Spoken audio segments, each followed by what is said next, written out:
നാൽപ്പതുകാരിയുടെ പ്രണയം ഭാഗം 91. നീ എന്താ മീനു ഇങ്ങനെ നെട്ടിയിരിക്കുന്നേ? ഞാൻ നിന്നോട് നിന്റെ ജീവിതത്തിൽ സംഭവിച്ച സത്യങ്ങളാണോ പറഞ്ഞത്? ജയ് ചിരിച്ചുകൊണ്ട് ചോദിച്ചു. അതിന് അവൾക്ക് മറുപടിയൊന്നും ഉണ്ടായില്ല. എങ്കിലും ഒരല്പം സംശയത്തോടു കൂടി അവൾ ജയ്യെ നോക്കി. അവളുടെ നോട്ടത്തിൻ്റെ അർത്ഥം മനസ്സിലായി എന്നവണ്ണം ജയ് വീണ്ടും ചോദിച്ചു. അപ്പോൾ ഞാൻ പറഞ്ഞതൊക്കെ സത്യങ്ങളാണ് അല്ലേ? നിൻ്റെ ഈ നോട്ടം അതാണെന്ന് എനിക്ക് മനസ്സിലാക്കാൻ പറ്റുന്നുണ്ട്. ആമിയെ കണ്ടിരുന്നോ? മീനു ജയ്യോടായി ചോദിച്ചു. ആമിയോ? അതാരാ? എൻ്റെ ഫ്രണ്ട്. ഇല്ല, എന്തേ? എൻ്റെ ജീവിതത്തിൽ സംഭവിച്ചതൊക്കെ കുറച്ചെങ്കിലും അറിയുന്ന ഒരാൾ അവളാണ്. അതാ ചോദിച്ചത്. ഓ അങ്ങനെ. അപ്പോൾ കുറച്ച് മാത്രമേ നിൻ്റെ ഈ ഫ്രണ്ടിനെ അറിയുള്ളൂ. എന്തായാലും ആ ഫ്രണ്ടിനെ ഞാൻ കണ്ടിട്ടില്ല. പിന്നെങ്ങനെയാ എൻ്റെ ജീവിതത്തിൽ സംഭവിച്ചതൊക്കെ തനിക്ക്? ഓ, ആ ചോദ്യം പൂർത്തിയാക്കാതെ തന്നെ മീനുവിൻ്റെ ചോദ്യത്തിന് ജയ് മറുപടി നൽകി. നമ്മളൊരാളെ പരിചയപ്പെട്ട് അയാളോട് കുറച്ച് സംസാരിച്ച് അയാളുമായിട്ട് നമുക്കൊരു ബന്ധം ഉണ്ടായി തുടങ്ങിയാൽ നമുക്ക് അയാളെക്കുറിച്ച് കുറച്ച് കാര്യങ്ങൾ മനസ്സിലാക്കാൻ പറ്റും. അങ്ങനെ മനസ്സിലാക്കാനുള്ള ഒരു കഴിവ് എനിക്കുണ്ടെന്ന് താൻ കരുതിക്കോളൂ. അല്ലാതെ എന്നോടാരും ഒന്നും പറഞ്ഞിട്ടില്ല നിൻ്റെ ജീവിതത്തിൽ എന്താ സംഭവിച്ചത് എന്നൊന്നും എനിക്കറിയത്തില്ല. പക്ഷേ നിൻ്റെ ജീവിതത്തിൽ സംഭവിച്ചത് ഇതൊക്കെയാണെന്ന് ഒരു ചെറിയൊരു തിരിച്ചറിവുണ്ട്, അത്രയേ ഉള്ളൂ. അതെങ്ങനെയാ? മനസ്സിലാവാതെ വീണ്ടും മീനു ചോദിച്ചു. അതെങ്ങനെയാന്ന് ചോദിച്ചാൽ ചിലപ്പോൾ മനുഷ്യരുടെ മനസ്സ് വായിക്കാനുള്ള ഒരു കഴിവ് എനിക്ക് ഉണ്ടെങ്കിലോ? ജയ് ചിരിച്ചുകൊണ്ട് തന്നെ വീണ്ടും മറുപടി പറഞ്ഞു. ഞാനൊരു ഡോക്ടറാണ്. എന്നോട് ഇതുപോലൊക്കെ മറുപടി പറഞ്ഞാൽ ഞാനത് വിശ്വസിക്കണോ? മീനു ജയ്യുടെ മുഖം നോക്കി ചോദിച്ചു. അതെന്താ, മനുഷ്യന്മാർക്ക് ഈ ലോകത്ത് ഒരാളുടെ മനസ്സ് വായിക്കാനുള്ള കഴിവില്ല? ജയ് പ്ലീസ് സത്യം പറ, നിനക്കെവിടുന്നോ എന്നെക്കുറിച്ചുള്ള കാര്യങ്ങളൊക്കെ? അപ്പം നിന്നെക്കുറിച്ച് ഞാൻ പറഞ്ഞതൊക്കെ സത്യങ്ങളാണ് അല്ലേ? അതിനവൾ മറുപടിയൊന്നും പറഞ്ഞില്ല. മീനു, ഞാൻ ഒരു കാര്യം അങ്ങോട്ട് പറയട്ടെ? എന്താ? അല്ല, ഈ മനുഷ്യന്മാർക്ക് ദേഷ്യം വരുന്നത് എന്തുകൊണ്ടാണെന്ന് ഡോക്ടർക്കറിയാവോ? അതിനും അവൾ മറുപടിയൊന്നും പറഞ്ഞില്ല. ഈ മനസ്സിൽ അടക്കി പിടിച്ചിരിക്കുന്ന വികാരങ്ങളാണ് ദേഷ്യത്തിൻ്റെ, അതായത് നെഗറ്റീവായിട്ടുള്ള ചിന്തകളാണ് ദേഷ്യത്തിൻ്റെ കാരണം. അങ്ങനെ എന്തൊക്കെയോ പറയാറുണ്ട്. ഞാൻ പിന്നെ അതിനെക്കുറിച്ച് വലിയ അറിവുള്ളൊരു വ്യക്തിയൊന്നും അല്ല. എന്നാലും ചെറിയൊരു കാര്യം അറിയാം. ഇത് എൻ്റെ ഒരു ചെറിയൊരു അറിവ് വെച്ച് പറയാണ്. ഇത് ശരിയാണോ തെറ്റാണോ എന്നൊന്നും എനിക്കറിയില്ല. എവിടെയോ വായിച്ചൊരു ഓർമ്മ വെച്ച് പറയുകയാണ്, അത്രയേ ഉള്ളൂ. അതായത് നമുക്ക് പറയാൻ പറ്റാത്ത കാര്യങ്ങൾ, അല്ലെങ്കിൽ പ്രതികരിക്കാൻ പറ്റാതെ പോയ സാഹചര്യങ്ങൾ, നമ്മൾ അടക്കി പിടിക്കുന്ന സങ്കടങ്ങൾ, അങ്ങനെയുള്ള ഒരുപാട് നെഗറ്റീവ് ഫീൽസാണ് നമുക്ക് ദേഷ്യമായിട്ട് പുറത്തു വരുന്നത് എന്ന് ഒരു സംഭവം ഞാൻ എവിടെയോ കേട്ടിട്ടുണ്ട്. അപ്പോൾ നിൻ്റെ ഇന്നത്തെ ദേഷ്യം കണ്ടപ്പോൾ ഞാനതൊന്ന് കൂട്ടി വായിച്ചു, അത്രയേ ഉള്ളൂ. മനസ്സിലായോ? അതിനും അവൾ മറുപടിയൊന്നും പറയാതെ ജയ്യെ നോക്കുക മാത്രം ചെയ്തു. മിനു, മനസ്സിലുള്ള സങ്കടങ്ങൾ ആരോടെങ്കിലൊക്കെ പറഞ്ഞാൽ ഒരല്പം ആശ്വാസം കിട്ടും. ഞാൻ തനിക്കൊരു ആശ്വാസം കിട്ടാൻ വേണ്ടി മാത്രം പറയാണ്. താനിങ്ങനെ പറയാതെ ഒളിപ്പിച്ച് വെക്കുമ്പോൾ അത് തൻ്റെ മനസ്സിൽ കിടന്നുകൊണ്ട് ഇങ്ങനെ കത്തിക്കൊണ്ടേയിരിക്കും. ആ തീയാണ് നിനക്ക് പുറത്ത് മറ്റുള്ളവരോട് ദേഷ്യം കാണിക്കാൻ തോന്നുന്നത്. അതുകൊണ്ട് നിനക്കതൊന്ന് പറഞ്ഞൂടെ? എന്നെ വിശ്വസിച്ചൂടെ? നീ പറയുന്ന കാര്യങ്ങൾ ഞാനൊരിക്കലും മറ്റൊരാളോട് പറയില്ല എന്നൊരുറപ്പ് ഞാൻ തരാം. എന്നെ വിശ്വാസമാണെങ്കിൽ എന്നോട് തുറന്നു പറ. എന്തായിരുന്നു നിൻ്റെ ആദ്യ വിവാഹ ജീവിതത്തിൽ സംഭവിച്ചത്? നിന്നെ ഇത്രത്തോളം ദേഷ്യപ്പിടിപ്പിക്കുന്ന എന്താണ് അയാളോട് നിനക്ക് പറയാൻ പറ്റാതെ പോയത്? എന്നെ വിശ്വാസമാണെങ്കിൽ മാത്രം എന്നോടൊന്ന് തുറന്നു പറയാം. ഒരു കേൾവിക്കാരൻ എന്ന പോലെ ഞാൻ കേട്ടിരിക്കും. അതോടെ നിൻ്റെ മനസ്സിൻ്റെ ഭാരം കുറയും. ഈ അടക്കി വെച്ച സങ്കടങ്ങളുടെ ആ ഒരു ഭാരം കുറഞ്ഞാൽ തന്നെ നിനക്ക് പകുതിയിലേറെ ആശ്വാസം കിട്ടും. അതിനുവേണ്ടി മാത്രം പറയാൻ പറഞ്ഞതാ. പിന്നെ നീ ഈ ലോകത്തോട് പറയരുത് എന്ന് ആഗ്രഹിക്കുന്നൊരു കാര്യം നീ എന്നോട് പറയുമ്പോൾ ഒരിക്കലും ഞാൻ വഴി ആ ഒരു കാര്യം മറ്റൊരാൾ അറിയില്ല എന്നൊരു കാര്യം കൂടി ഞാൻ നിനക്ക് ഉറപ്പ് തരാം. നമ്മൾ തമ്മിലുള്ളൊരു പരിചയം വെച്ചിട്ട് ഒരു സുഹൃത്തിൻ്റെ പരിഗണനെങ്കിലും എനിക്ക് തരുന്നുണ്ടെങ്കിൽ പറഞ്ഞൂടെ? എന്തായിരുന്നു നിൻ്റെ ആദ്യ വിവാഹ ജീവിതത്തിൽ സംഭവിച്ചത്? ജയുടെ അപേക്ഷകളൊന്നും തന്നെ മീനുവിന് ചെവി കൊടുക്കാതിരിക്കാൻ സാധിക്കുമായിരുന്നില്ല. അല്ലെങ്കിലും തന്നെ കേട്ടിരിക്കുന്നത് താൻ സ്നേഹിക്കുന്ന പുരുഷനാവുമ്പോൾ പറയാൻ എത്ര വലിയ രഹസ്യമാണെങ്കിലും പെണ്ണിന് ഒരല്പം ആവേശം കൂടും. അതങ്ങനെയാണ്. നമ്മൾ ആഗ്രഹിക്കുന്ന വ്യക്തിക്ക് മുന്നിൽ നമുക്ക് എല്ലാം അങ്ങ് തുറന്നു പറയാൻ തോന്നും. നമ്മളൊരാളെ ആത്മാർത്ഥമായി സ്നേഹിക്കുന്നുണ്ടെങ്കിൽ അയാളോട് സങ്കടങ്ങളായാലും സന്തോഷങ്ങളായാലും ദേഷ്യമാണെങ്കിലും ഇനി ഏത് വികാരമാണെങ്കിലും ധൈര്യമായിട്ട് പ്രകടിപ്പിക്കാൻ തോന്നും. അത് സ്നേഹത്തിൻ്റെ ഒരു പവറാണ്. മീനുവിന് അങ്ങനെ തന്നെയായിരുന്നു. ഇത്രയും വർഷമായി മനസ്സിൽ അടക്കിപ്പിടിച്ച സങ്കടങ്ങൾ, ഒരാളോട് പോലും പറയാത്ത തൻ്റെ വേദനകൾ. പക്ഷേ ജയുടെ ചോദ്യത്തിനു മുന്നിൽ ഒഴിഞ്ഞു മാറാൻ അവൾക്ക് സാധിച്ചില്ല. അവൾ ജയ്ക്ക് മുന്നിൽ മനസ്സ് തുറക്കാൻ തീരുമാനിക്കുന്നു. എന്താ ഇത്രയ്ക്ക് ആലോചിക്കുന്നേ? എന്നെ വിശ്വാസമില്ല? ജയ് മീനുവിൻ്റെ മുഖം നോക്കി ചോദിച്ചു.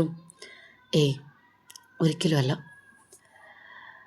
എനിക്ക് എന്നേക്കാൾ ഒരിക്കലുമല്ല. എനിക്ക് എന്നേക്കാൾ വിശ്വാസമാണ് തന്നെ. എന്നെ താൻ മനസ്സിലാക്കിയതുപോലെ ആരും മനസ്സിലാക്കിയിട്ടില്ല. അത്രത്തോളം തന്നെ മനസ്സിലാക്കുന്നുണ്ട്. ഇപ്പം പറഞ്ഞല്ലോ, ഞാൻ പറയുന്ന കാര്യങ്ങൾ ആരോടും ഒരിക്കലും പറയില്ല എന്ന്. ആ വാക്ക് കൂടി ഞാൻ വിശ്വസിക്കുകയാണ്. വിശ്വസിക്കാം. താൻ എന്നോട് പറയുന്ന ഒരു കാര്യവും ഞാൻ മൂലം മറ്റൊരാൾ അറിയില്ല. എന്തായിരുന്നു തൻ്റെ ജീവിതത്തിൽ സംഭവിച്ചത്? പറ, എന്തായിരുന്നു തൻ്റെ ജീവിതത്തിൽ സംഭവിച്ചത്? ജയ് അറിയാനുള്ള ആവേശത്തോടു കൂടി മീനുവിനോട് ചോദിച്ചു.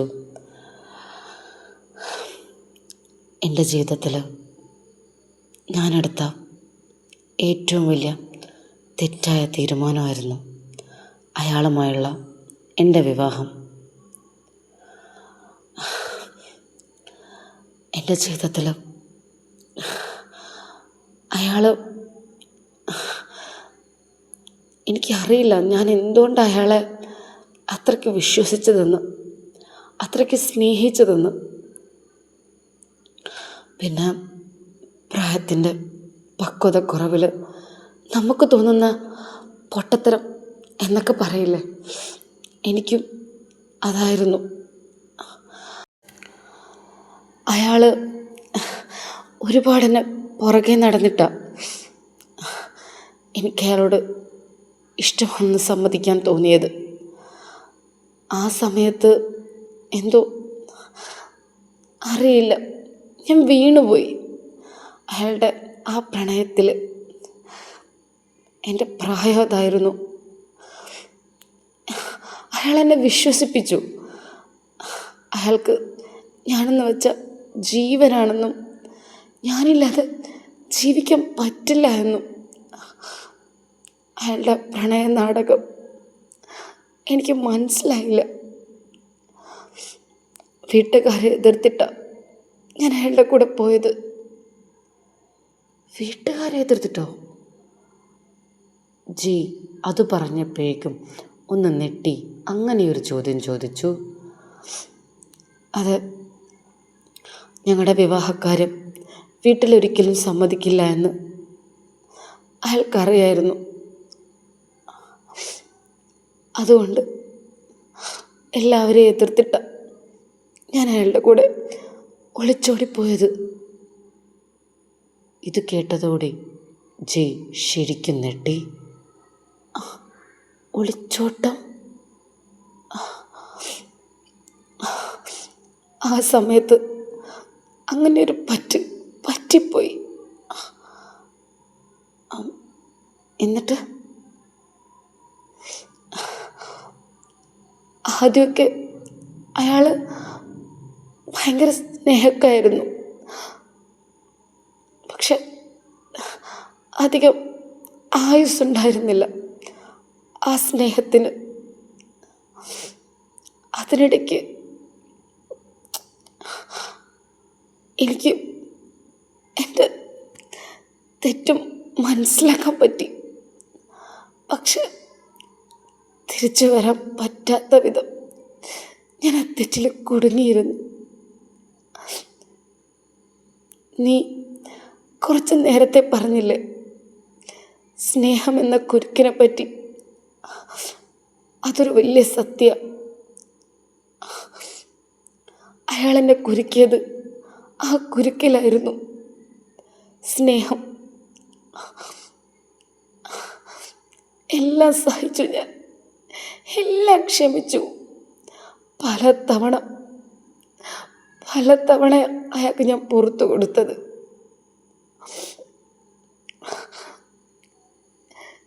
ഒക്കെ എൻ്റെ വിധിയാണെന്ന് ആശ്വസിച്ചു.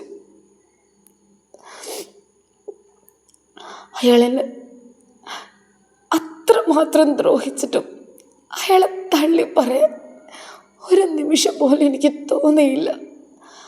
അയാൾ ഇന്ന് നന്നാവും, നാളെ നന്നാവും എന്ന് ഞാൻ കരുതി. പക്ഷെ അതുണ്ടായില്ല. മിനു ഇത്രയും പറഞ്ഞു കഴിഞ്ഞപ്പോഴേക്കും മിനു നന്നായി വിതുമ്പിയിരുന്നു. ഒരാശ്വാസമെന്ന പോലെ ജയ് മിനുവിനെ മുഖത്തോട് നോക്കി.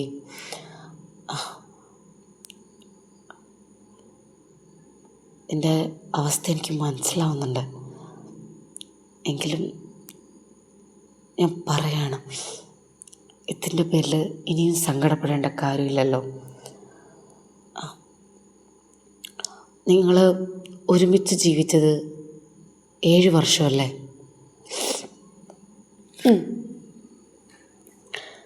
7 വർഷം, 7 വർഷക്കാലം ഞാൻ അയാളുടെ അടിമ തന്നെയായിരുന്നു.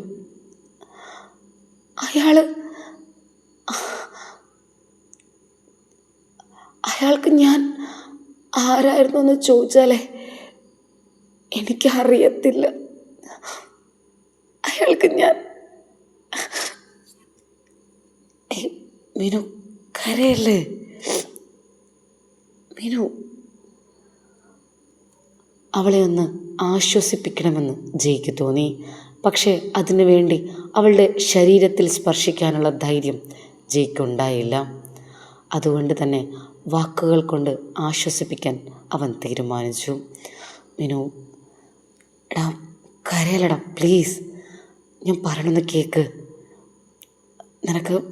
നിന്നെ ഇത്രയും വേദനിപ്പിക്കുന്നത് കൊണ്ട് സാരമില്ല, നീ കൂടുതലൊന്നും പറയണ്ട. ഞാൻ പിന്നെ എന്താ സംഭവിച്ചെന്നറിയാൻ വേണ്ടി ചോദിച്ചെന്നേ ഉള്ളൂ. നിന്നെ കരയിപ്പിക്കാൻ വേണ്ടി ഞാൻ ചോദിച്ചതല്ല. I M സോറിടാ. അവൻ ഒരാശ്വാസമെന്ന പോലെ മീനുവിൻ്റെ മുഖത്ത് നോക്കി പറഞ്ഞു.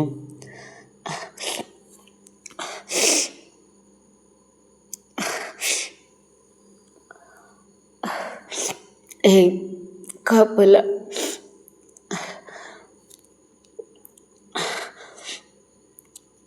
എനിക്ക് നിന്നിൽ ഏറ്റവും കൂടുതൽ ഇഷ്ടപ്പെട്ട കാര്യം എന്താണെന്ന് നിനക്കറിയാമോ? ജയോടായി മീനു ചോദിച്ചു. ഇല്ല, നിനക്ക് എന്നെ കരയിക്കുന്നത് ഇഷ്ടമല്ല, എൻ്റെ കണ്ണീര് കാണുന്നത് ഇഷ്ടമല്ല, നിനക്കത് സഹിക്കാൻ പറ്റുന്നില്ല അല്ലേ? അതല്ലേ സത്യം? അത്രയും നേരം കരഞ്ഞുകൊണ്ടിരുന്ന അവളുടെ മുഖത്ത് ആ ചോദ്യം ചോദിച്ചപ്പോൾ വല്ലാത്തൊരു സന്തോഷമായിരുന്നു. അത് അത് പിന്നെ മനുഷ്യന്മാർ എല്ലാവരും അങ്ങനെ തന്നെയല്ലേ? ആരെങ്കിലും കണ്ണീര് കണ്ട് സന്തോഷിക്കാറുണ്ടോ? ജയ് മീനുവിനോടായി ചോദിച്ചു. എല്ലാവരും അങ്ങനെ തന്നെയൊന്നും പറഞ്ഞേക്കരുത്. അയാൾ അങ്ങനെ ആയിരുന്നില്ല. അയാൾക്ക് എൻ്റെ കണ്ണീരായിരുന്നു ലഹരി, എന്നെ കരയിക്കുന്നതായിരുന്നു അയാളുടെ സന്തോഷം. എനിക്ക് നോവുന്നുണ്ട് എന്നറിയുന്നത് അയാൾക്കൊരു തരം അഡിക്ഷൻ പോലെയായിരുന്നു എനിക്ക്. അയാൾ അതിനു വേണ്ടി എന്ത് വേണമെങ്കിലും ചെയ്യും. അയാളുടെ അയാളുടെ ഒരു ഹോബിയായിരുന്നു എന്നെ വേദനിപ്പിക്കുക എന്ന് പറയുന്നത്. മീനു, ഇതിൽ കൂടുതൽ അവളുടെ നാവിൽ നിന്ന് കേൾക്കാനുള്ള ധൈര്യം തനിക്കില്ല എന്ന് ജയ്ക്ക് തോന്നി. മീനു, ഇല്ലടാ, ഞാൻ ഓക്കെയാണ്, ഞാൻ പറയാം, നീ ടെൻഷൻ ആവണ്ട. പറയാൻ ഒരുങ്ങി നിൽക്കുന്ന മീനുവിൻ്റെ നാവിൽ നിന്ന് അവളുടെ ആദ്യ വിവാഹത്തെക്കുറിച്ചറിയാനുള്ള ആകാംക്ഷയിൽ ജയ് കാത്തിരിക്കുന്നു. ഇതറിയാൻ നിങ്ങൾക്കും ആഗ്രഹമുണ്ടെങ്കിൽ ചാനൽ സബ്സ്ക്രൈബ് ചെയ്ത് കഥ കേൾക്കാൻ ശ്രമിക്കണേ. അടുത്ത ഭാഗം ഉടൻ വരും. കഥ ഇഷ്ടപ്പെടുന്നുണ്ടെങ്കിൽ ലൈക്ക് ചെയ്യാനും കമൻറ്റ് ചെയ്യാനും മറക്കരുത്.